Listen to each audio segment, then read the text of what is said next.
होती है कि आशिक रसूल तो चाहता यही है कि या वो मदीना देखे या मदीने वाले को देखे, मदीने की गलियों को देखे, वहाँ के गुलो गुलजार को देखे, वहाँ के खार को देखे, वहाँ के सहरा देखे।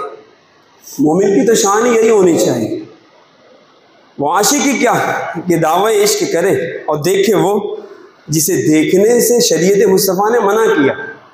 वो आशिक कैसा आशिक है कि दावा इश्क करे कि मैं आशिक रसूल हूँ, और देखे वो कि जिसे देखने से प्यारे मुस्तफ़ा ने नफरत फरमाई। या जिन आंखों ने मदीना देखना हो, क्या वो दुनिया के गंदे नज़ारे करके अपने आप को गंदा करेंगे? जिन आंखों ने मदीना देखना हो, मदीने वाले आका का दीदार करना, वो कौन सा ऐसा मोमिन है जिसके ये आरज़ू ना हो कि मुझे ख्वाब में सरकार का दीदार हो जाए, मुझे जीते जी खुली आंखों से सरकार का दीदार हो? क्या ये नामुमकिन है? जी नहीं, ये मुमकिन है। लोगों को दीदार होते हैं, मगर पाक निगाहें जलवे मुस्तफ़ा को देखा करती हैं। नापाक निगाहों में वो जलवे नहीं आते, ना नापाक दिल में आते हैं। हमारी तो नज़रें नापाक है, हम तो बदनिगाही करने वाले लोग हैं। लोगों के खुले हुए सित्र देखते हैं, लोग गंदी औरतों की तस्वीर देखते हैं, आने जाने वालियों को देखते हैं। किसी का खुला हुआ सित्र है तो हमारी नज़रें ऐसा नहीं है कि बचती हैं, देख रही होती है माअल्लाह। ये गंदे नज़ारे करने वालों को फिर जलवा मुस्तफ़ा नज़र आए, कैसे हो सकता है? ये दिल जो है, जब दिल पाक हो, नज़रें पाक हो, तो फिर वो पाक जलवे नज़र आया करते हैं। हुज़ूर मुफ्ती आज़म हिंद ने अपने कलाम में एक शेर में इरशाद फरमाया कि हुब्बे सनम दुनिया से पाक कर अपना दिल। सनम बुत को कहते हैं, सनम दुनिया यानी दुनिया के बुत। यहाँ हुज़ूर मुफ्ती आज़म हिंद की मुराद है दुनिया की हिर्स, दुनिया की लालच, दुनिया की मोहब्बत। तो हुज़ूर मुफ्ती आज़म हिंद डांटते हुए फरमा रहे हुब्बे सनम दुनिया से, दुनिया की मोहब्बत के बुतों से अपने दिल को तू पाक कर। तेरे दिल में हिर्स है, लालच है, दुनिया की हवस है, दुनिया तलबी है, दुनिया की ख्वाहिश है, दुनिया की तमन्नाएं हैं, और इन्हीं ख्वाहिश और तमन्नाओं के तहत तो नमाज़ें छोड़ता है, तू प्यारे महबूब की सुन्नतों को पामाल करता है, तू आखिरत को भुला बैठा है। तुझे होश ही नहीं है कि तुझे मरना भी है, तुझे होश ही नहीं है कि तुझ पर नज़ा आनी है, तुझे होश ही नहीं है कि तूने सकरात से गुजरना है, तुझे होश ही नहीं है कि जिस मुस्तफ़ा का तू कलेमा पढ़ता है खबर में पहुँच कर उनके रूबरू होना है, उन्होंने खबर में तशरीफ़ लाना है, उनके रूबरू उन्हें मुँह दिखाना है। तुझे होश ही नहीं है। नाम का तू आशिक है, अपने आप को मुसलमान भी कहता है, कलेमा भी पढ़ता है, ज़िंदगी भी मुसलमानों वाली यूँ ज़ाहिरी तौर पर गुजारता है कि कभी कभी जुमा में तू आता है, ईद की नमाज़ें पढ़ता है, ईद उल फित्र अदा करता है, या कभी शब क़द्र शब बारात में मस्जिदों का मुँह देखता है, अभी तू अपने आप को बड़ा सच्चा और कामिल मुसलमान भी समझता है। ये धोखा नहीं, नफ्स व शैतान ने हमें धोखे में मुब्तला नहीं रखा हुआ, ये हमारी हालत है। और चाहत और ख्वाहिश वो है कि जो चाहते सब हैं कि हों औज सुरैया पे मुकीम, पहले वैसा कोई पैदा तो करे क़ल्ब सलीम। हुज़ूर मुफ्ती आज़म हिंद कहते हैं हुब्बे सनम दुनिया से पाक कर अपना दिल, अपने दिल को दुनिया की गंदगी और गुनाहों की गंदगी से पाक कर। अल्लाह के घर को भी जालिम किया बुतखाना, तूने इस दिल को कि जो अल्लाह का घर था इसको बुतखाना बना के रखा हुआ है, इसमें दुनिया की मोहब्बतों के बुत पाल के रखे हुए हैं। ये नहीं हो सकता कि जिस दिल में दुनिया की मोहब्बत हो, जिन नज़रों में बदनिगाहियाँ हो, जिस ज़बान पर माअल्लाह गंदी बातें हों, फहश बातें हों, गाली गलौच हो। आज देखें ना, आज मुसलमानों की हालत कितनी बुरी हो चुकी। मुसलमानों के घरों के बच्चे कहीं जमा होते हैं ना और आपस में बात कर रहे होते हैं तो इतनी गंदे अल्फाज बोल कर फिर वो बात करते हैं, फिर कोई गंदी बात, फिर बात करते हैं, हंसी मजाक में गाली गलौच, आपस में ठट्ठे करते हुए गाली गलौच, एक दूसरे को पुकारे तो गाली दे के पुकारे। कितनी बुरी हालत है। क्या माँ बाप से ये बातें पोशीदा हैं?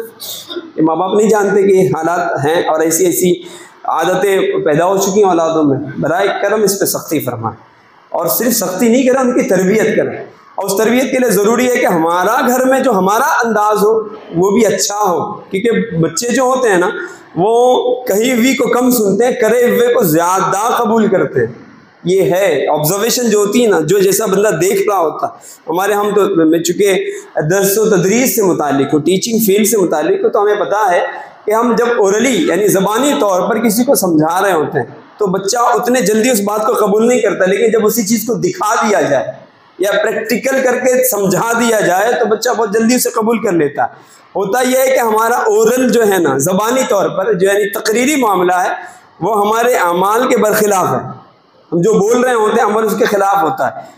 तरबियत कर रहा था, बेटा देखो अच्छी बात करते हैं और अच्छी गुफ्तगू किया करते हैं और गाली गलौच नहीं किया करते और यूँ करते हैं। और हमारा खुद का अपना हाल ही है कि घर में बच्चों की अम्मी से अगर बिगाड़ हो जावे तो बर्तन पटके हम, गालियाँ हम दें, बच्चों पर 2 टोक 10 गालियाँ हम निकालें, बात करते करते अचानक फिर जावे तो सामने वाली पार्टी से बात करते करते गाली गलौच फ़ोन पर हम करें, तो तरबियत बच्चों की क्या हो रही है? ये नेगेटिव तरबियत हो रही है। ये अनइंटेंशनली जिसे कहते हैं, गैर इरादी तौर पर हम बच्चों की तरबियत कर रहे हैं कि बेटा तुझे भी जब गुस्सा आए तो तुझे गाली देना है, जब तुझे गुस्सा आए तो तूने तू तड़ाक करनी होती है, जब तुझे गुस्सा आए तो जो मन में आए बोल, भड़ास निकाल, और किसी तरह से मतलब ऐसी बात करके उसका सामने वाले का और दिल चीर उठे और उसको हर्ट कर जाए, तेरी बात तकलीफ दे और तेरा काम वो पूरा कर दे। हम ऐसा समझ रहे होते हैं, लेकिन हाल ये होता है कि जो सामने वाला होता है ना, आज मुआशरा इतना बिगड़ा हुआ कि वो हमसे भी गया गुजरा होता है। वो हम कहते हैं ना, ये कोई शेर होता है तो वो सवा शेर होता है। ये इस तरह गाली गलौज से मामला फिर ठंडा नहीं हो ये रहा होता है, यहाँ से गाली दे रहा होता है, वहाँ से गाली दे रहा होता है। थोड़ा कमज़ोर होता है तो सुन के लेता है, लेकिन जब वो अपने से कमज़ोर से बात करता है तो वो भी गाली देता है। इतनी हालतें कितनी बुरी है इस मतलब मुसलमानों का मुआशरती जो अंदाज़ है, रहने सहने का अंदाज़ कितना बुरा हो चुका। चौल से गुजर जाए, मुसलमानों की जो चौल होती है उससे गुजर जाए, घर के कचरे दरवाजे पर जावे ना, पड़ोसी के दरवाजे पर मेरा क्या है, अपने घर यूं करके। अजीब हाल होता है, कुछ बातें वो होती हैं जो जिसका एहसास किया जाता है। अपने घर की बोरियां निकाल कर दरवाजे पर ऐसे झाड़ा जाता है और झाड़ते हैं, घर की झाड़ू इस तरह से निकालते हैं, पूरी डस्ट जो मिट्टी उड़कर वो दूसरे के दरवाजे पे जा रही थी। ये कौन सा अखलाक है? ये बदअखलाकी है।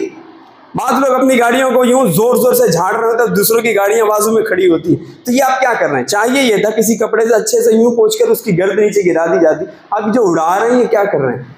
यानी आप ये चाह रहे हैं कि मेरे हक में अच्छा हो और अगले का बेड़ा गर्क होता हो तो हो जाए।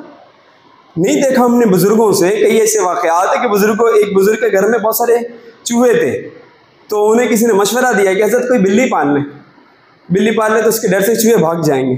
तो उन्होंने कहा कि इसका इंतज़ाम तो मैं करूंगा, मगर मैं बिल्ली इसलिए नहीं पाल रहा कि मैं बिल्ली पालूंगा तो ये चूहे मेरे घर से निकलकर पड़ोस में चले आएंगे, तो जो अजियत मुझे हो रही है मेरे पड़ोस को होगी, मेरे पड़ोस के लोगों को होगी, और मैं इस बात को गवारा नहीं करता। क्यों? कि मोमिन की शान ये है, सरकार फरमाते कि मोमिन वो है जो बात अपने लिए पसंद करता है, अपने भाई के लिए भी वही बात पसंद करे। कैसे लोग हैं जो अपने घर का कचरा उठा के डालते दूसरे के दरवाजे, बोलते उसका होता हो गंदा होता रहे, मेरा तो साफ हो जाए। ऐसा नहीं होता, और ये बदअखलाकी है। और ना ही हमें हमारी इस्लाम ने, ना हमारी शरीयत मुतहरा ने इस बात की तालीम दी। गुजर जाए तो अंदाज़ा हो जाता है कि मुसलमानों की शौर है, और गैर मुस्लिमों के यहाँ देखें कि जो सफाई जो नज़ाफत हमारे यहाँ होनी चाहिए थी, हमसे गैर मुस्लिमों ने ले ली, और हमारा हाल कैसा अजीब व गरीब है। हत्ता कि हालात ऐसे बन चुके हैं कि जहाँ ये कौम मुस्लिम के ऐसे लोग कि जो डिसिप्लिन में नहीं होते, नज़्म ज़ब्त में नहीं होते, इनके पड़ोस में कोई आकर रहने को तैयार नहीं होता। और यहाँ हालत इतनी बुरी हो चुकी है कि जहाँ 2 4 10 आ जाए, उसमें गैर मुस्लिम हो अगर पढ़े लिखे हो तो वो निकल कर चले जाते हैं। कहते यार ये किसी की सुनते नहीं है, किसी की समझते नहीं है। उनको बात अखलाकी की जाए तो ये कहते तू अपना देख, मेरा घर है, मैं अब जो चाहूँ करूँ। ये अखलाकी फेल है। ये हालत हो चुकी है मुसलमानों की, इतनी बुरी हालत हो चुकी है। ये बिल्कुल अंदाज़ अच्छा नहीं है। इसकी तरबियत की जाएगी, अपनी खुद की भी तरबियत करने की ज़रूरत है कि खुद भी अपने घर में अपने बच्चों के सामने अल्फाज क्या हो, अंदाज़ क्या हो, अंदाज़ गुफ्तगू क्या हो, तू तड़ाक अबे तबे और हद तेरी की धद तेरी की और तू और तेरा वाला अंदाज़ होगा, तो ये तरबियत तो बच्चा हासिल करेगा ही। और ये बच्चा उससे भी, जाहिर सी बात है कि वालिद बड़ा ताजिर होता है तो बेटा कोशिश करता है उससे भी बड़ा ताजिर बने। आप सोचिए कि वालिद साहब अगर गाली गलोच करने वाले होंगे तो बेटा कितना बड़ा गाली गलोच वाला बनेगा, है ना। ये गाने सुनने वाले बनेंगे तो वो 2 4 10 कदम आगे रहेगा। ये फिल्में ड्रामे देखेंगे और यहाँ बैठकर फिल्मों की बातें करेंगे और ये सब कुछ होगा। तो जाहिर सी बात है कि बच्चे के अंदर वही आदतें, वही बातें, वही तौर, वही अतवार, वही तरीक़े वो इख्तियार करेंगे। बहुत ज़्यादा ज़रूरत है कि अच्छा, कुरान ने तो हमें साफ फरमा दिया ना, या अय्युहल्लज़ीना आमनू क़ू अनफुसकुम, ऐ ईमान वालों अपनी जानों को बचाओ। किस बात से? व अहलीकुम, और अपने घर वालों को, नारा जहन्नम की आग से। अपने आप को और अपने घर वालों को उस आग से बचाओ, उस जहन्नम की आग से बचाओ कि जिसकी इतनी खतरनाक, जिसकी खौफनाकी का यह हाल है कि फरमाया गया वक़ूदुहन नास वल हिजारा, जिसके ईंधन आदमी और पत्थर हैं। उसमें आदमी डाले जाएंगे तो वो भड़केगी, उसमें आदमी डाले जाएंगे तो वो जलेगी, उसका जलना कायम रहेगा। उसमें पत्थर डाले जाएंगे, और यहाँ पत्थर से मुफस्सिरीन ने मुराद जो लिया है वो बुत लिए जिनकी पूजा की जाती थी, वो पत्थर भी डाले जाएंगे। उन पत्थरों की परस्तिश करने वाले भी डाले जाएंगे और गुनहगार डाले जाएंगे। जहन्नम उससे दहकेगी। हमें फरमाया गया या अय्युहल्लज़ीना आमनू क़ू अनफुसकुम, ऐ ईमान वालों अपनी जानों को बचाओ, व अहलीकुम अपने घर वालों को बचाओ, नारा जहन्नम की आग से। तो वो कौन सी आग? वक़ूदुहन नास वल हिजारा, वो आग के जिसका ईंधन आदमी और पत्थर है। इसलिए चाहिए कि अपनी अंदाज़ ज़िंदगी को हम तब्दील करें, ये सोच के नहीं कि कल करेंगे, परसों करेंगे, कुछ अर्सा बात करेंगे, हाँ ठीक करना है। हज़रत तकरीर बहुत अच्छी करते, बात बड़ी समझ में आती, और यहाँ कभी कभी बात निकल के तारीफ भी करते, बड़े हज़रत बहुत बयान बड़ा अच्छा हुआ। अरे बयान अमाल कब अच्छे होंगे, किरदार कब अच्छा होगा, हमारा तरीक़ेकार कब अच्छा होगा। वो हज़रत तकरीर के हज़रत से अच्छी अच्छी तकरीरें करने वाले कर रहे हैं, मगर वही है कि वाइज़ कौम की ना वो पुख्ता ख़याली न रही, बर्क़ तबई न रही, शोला मकाली न रही, रह गई रस्म अज़ां रूह बिलाली न रही, फ़लसफ़ा रह गया तलक़ीन गज़ाली न रही। मस्जिदें मरसिया खां हैं कि नमाजी न रहे, मस्जिदें रो रही हैं कि हमारे बीच नमाजी नहीं। आके देखें फजर की हालत मस्जिदों की, ये जो बैठे हुए हैं सब माशाल्लाह मुसलमान हैं। जो पहला मंजिला पुर है ये सब मुसलमानों से पुर है, तीसरा चौथा पांचवा भी हो जावे तो वो भी पुर हो जाएगा। ये कौन आ रहे हैं? मुसलमान हैं। कौन आ रहे हैं? कलमा पढ़ने वाले। कौन आ रहे हैं? जो अल्लाह की दी हुई रोज़ी खाते हैं। वो कौन आ रहे हैं? जब कोई मुश्किल आन पड़े तो रब्बे कदीर ही की बारगाह में वो रुजू करते हैं कि मौला हमारी परेशानियां दूर कर दें। और यही लोग बिस्तरों पे सोए पड़े हुए हैं, अल्लाह को नाराज़ कर रहे हैं, नमाज कज़ा कर रहे हैं, जमातें तर्क कर रहे हैं। मुसीबतें आती हैं तो फिर मस्जिदों का रुख करते हैं, फिर उलमा याद आते हैं, फिर बुजुर्ग याद आते हैं, तो फिर जाके मखदूम माइन क्या मन्नतें मांगते हैं। हज़रत मेरा ये काम हो जाए तो मैं ये 1 लाख की चादर चढ़ाऊँगा, ना तो 20,000 की चादर चढ़ाऊँगा, 10,000 की। ये क्या चला रखा है लोगों ने? ये क्या, किसको बेवकूफ़ बना रहे हैं? माअल्लाह रब्बिल आलमीन। अल्लाह की नाफरमानी करें हम, नाफरमानी करके मुसीबतें मोल लें हम, और फिर मुसीबत आई हुई उस मुसीबत को जो आई नहीं है, बुलाई गई है, इनवाइटेड है, उसको इनविटेशन कार्ड दे के बुलाया हमने। अब घर जब मेहमान आ गया तो वह गया नहीं जाता, तो फिर उसके लिए जाके मन्नतें करने होते हैं। हजरत मेरा फला मसला हल हो जाए। अरे मसला हल कैसे होगा? मसला पाना हुआ आपका, ये बुलाया हुआ है आपका, इसको आप खुद हल फरमाएं। ये बुजुर्गों की बारगाह में मन्नतें करने से मसला नहीं हल होगा। अंदाज़ ज़िंदगी तब्दील करना पड़ेगा। बड़ा अजीब व गरीब हाल है हमारा। वल्लाह कहता हूँ मैं, तकरीरें बहुत सुनते हैं कि आजकल तो सोशल मीडिया है, दुनिया भर की तकारीर के क्लिप्स चल रहे हैं अच्छे अच्छे उलमा के, मगर लोग रस्मी तौर पर उसको सुनते हैं, यूँ सुनते हैं, यूँ देखते हैं, सुभान अल्लाह माशाल्लाह करके उसको भेजा, आगे फॉरवर्ड किया, ये सब करते हैं। ये उसके बाद अपना जो अंदाज़ ज़िंदगी हो वही जैसा है, जैसा था वैसी है। ये क्या चल रहा है? क्या इसी तरह हम ज़िंदगी गुजारेंगे? हमारा अंदाज़ ज़िंदगी ऐसे ही होगा और ऐसे ही दुनिया से चले जाएंगे। मोमिन की शान तो ये नहीं होनी चाहिए। या अय्युहल्लज़ीना आमनू तक़ुल्लाह, कुरान ने कहा ईमान वालों अल्लाह से डरो, हक़्क़ तुक़ातिही, जैसा कि उससे डरने का हक है ऐसे डरो। तो जब हक बजानिब बंदा डरेगा तो नमाजें नहीं छोड़ेगा। जब हक बजानिब बंदा डरेगा तो उसके मुंह से गालियां नहीं निकलेंगी। जब हक बजानी बंदा अल्लाह से डरेगा ना तो वो बदनिगाही नहीं करेगा और ना ही खुद के सितर खोल के वो घूमेगा। यहाँ तो हाल है, ज़रा सा पढ़ लिख लिया कि आदमी वो चड्डियाँ पहनकर वो मॉर्निंग वॉक कर रहा होता, इसकी भी हया शर्म सब खत्म हो जाती। क्या हाल है लोगों का?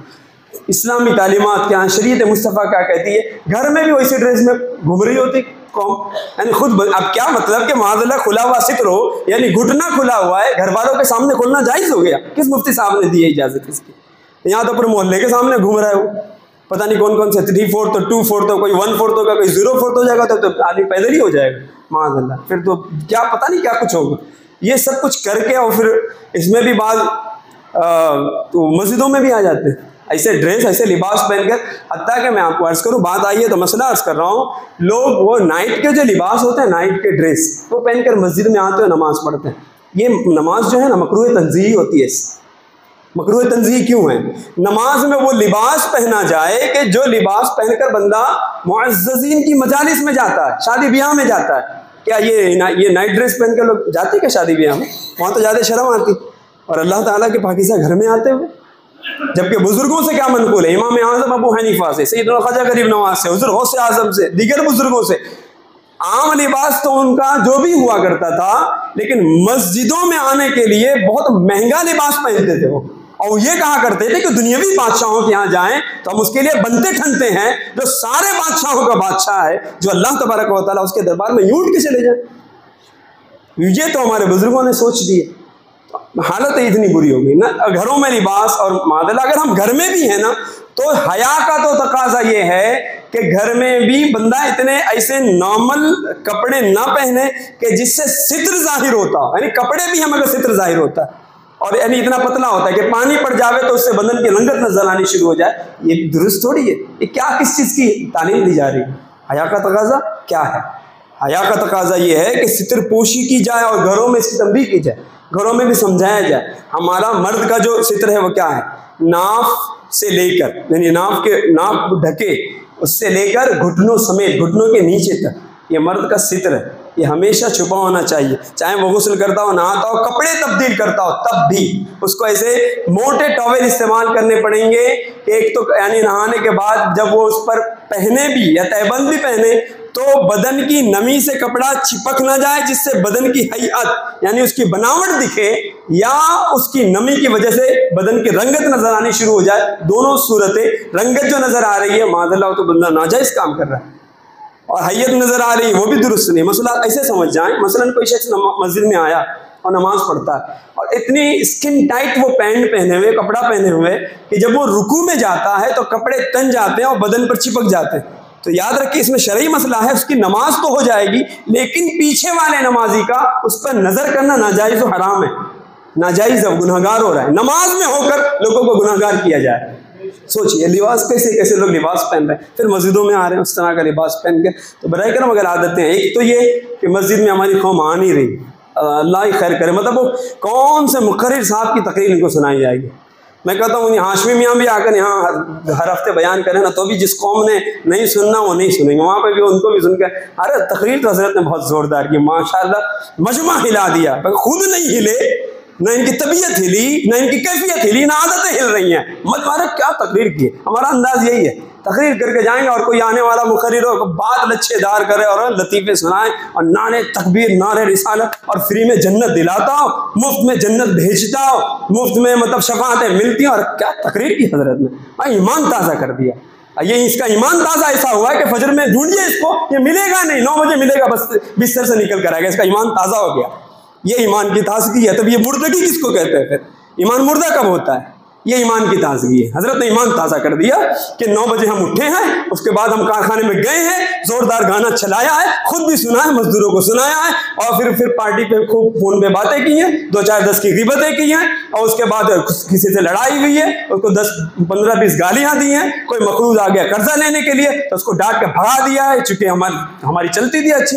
ये तो हमारा अंदाज है जिंदगी, ये मोमिनाना अंदाज है। इसे वो डॉक्टर इकबाल का वो शेर जो मैंने शायद गुज़श्ता जुम्मा भी पढ़ा, वज़ा में तुम हो ना सारा तो तमद्दुन में हुनूर, ये मुसलमान हैं जिन्हें देख के शर्माए यहूद। ये मोमिनीन का अंदाज होता है। आप देखें, गौर करें, अभी हाल में वो वाक़या पेश आया हुबली में, एक बुजुर्ग जो कमोबेश 200-250 साल पहले जिनका इंतकाल हुआ, किसी सबब से कोई मसला हो गया कि उलमा से मशवरा लिया गया तो बताया गया कि हजरत की लाश को मुंतकिल कर दिया जाए, कब्र किसी वजह से मतलब डैमेज हो गई थी, तो हजरत को मुंतकिल किया जाए।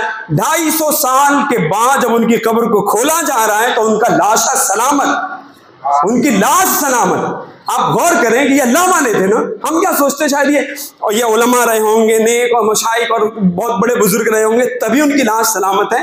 यकीनन ये बुजुर्ग थे, ये मशाइखीन में थे, इनका लाशा सलामत है। लेकिन फी ज़माना कई ऐसे वाक़यात हैं कि जो इंतकाल करने वाला कोई बहुत बड़ा अल्लामा नहीं था, ना कोई पीर साहिब था, लेकिन दुनिया में उसने तकवा इख्तियार किया, परहेज़गारी इख्तियार की, नमाजों की पाबंदी की, शरीयत की पासदारी की। जब इंतकाल करके कब्र में पहुंचा है, उसका आलिम होना मशहूर नहीं था, उसका मुफ्ती होना मशहूर नहीं था, उसका हाफिज़ व कारी होना भी मशहूर नहीं था, मुत्तकी परहेजगार होना मशहूर था कि इसने जिंदगी में सरकार की सुन्नतें इख्तियार की, नमाजें कज़ा नहीं करता था, सुन्नतें इख्तियार करता था, सुन्नतों पर अमल करता था। इंतकाल करके गया, 2 साल 2.5 साल के बाद कभी सैलाब आ गया, कभी कब्र धंस गई, मिट्टी गिर गई।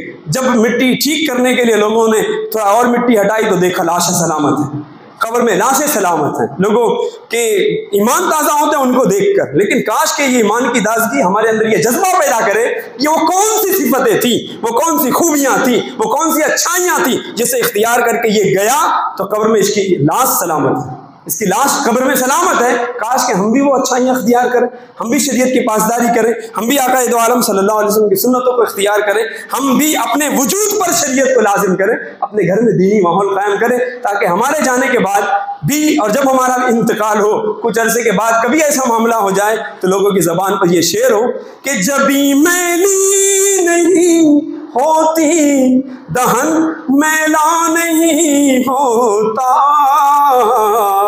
मोहम्मद के गुलामों का कफन मैला नहीं होता। आज ज़रूरत है इस बात की कि अंदाज़ ज़िंदगी हम तब्दील करें।